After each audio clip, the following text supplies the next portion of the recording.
La croissance économique de la Côte d'Ivoire au cœur d'un tête-à-tête ce matin à la primature. Daniel Kablan-Duncan a échangé avec le président d'Africar, structure spécialisée dans l'agriculture, et la vice-présidente du MIGA, entendez Agence multilatérale de garantie d'investissement. Les précisions de Mamadou Kouassi. Parti de la Côte d'Ivoire pour des raisons sécuritaires, Africar, une ONG américaine spécialisée dans la promotion de l'agriculture, la sécurité alimentaire et dans l'eau, veut reprendre ses activités en Côte d'Ivoire.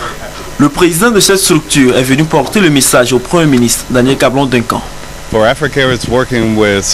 L'intérêt est d'aider les paysans à mieux produire, avoir beaucoup plus de la valeur et avoir la connexion avec le marché, l'écoulement de leurs produits.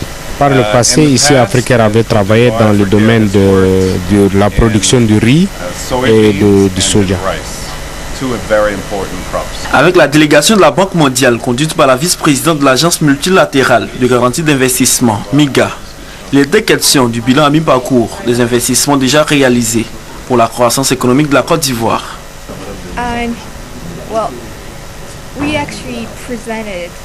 Nous avons présenté au gouvernement et au Premier ministre donc les différents produits que MIGA peut apporter à la Côte d'Ivoire pour encourager la venue des investissements dans des domaines prioritaires. Et le gouvernement a pu nous exposer les domaines qui, de son côté, étaient particulièrement importants pour que MIGA s'y implique. C'est un peu tôt pour nous de dire dans quel domaine nous pourrons apporter les prochaines garanties, mais nous allons étudier les demandes du gouvernement. Ce sont environ 1000 milliards de francs CFA qui ont été mobilisés pour des investissements depuis la fin de la crise post-électorale.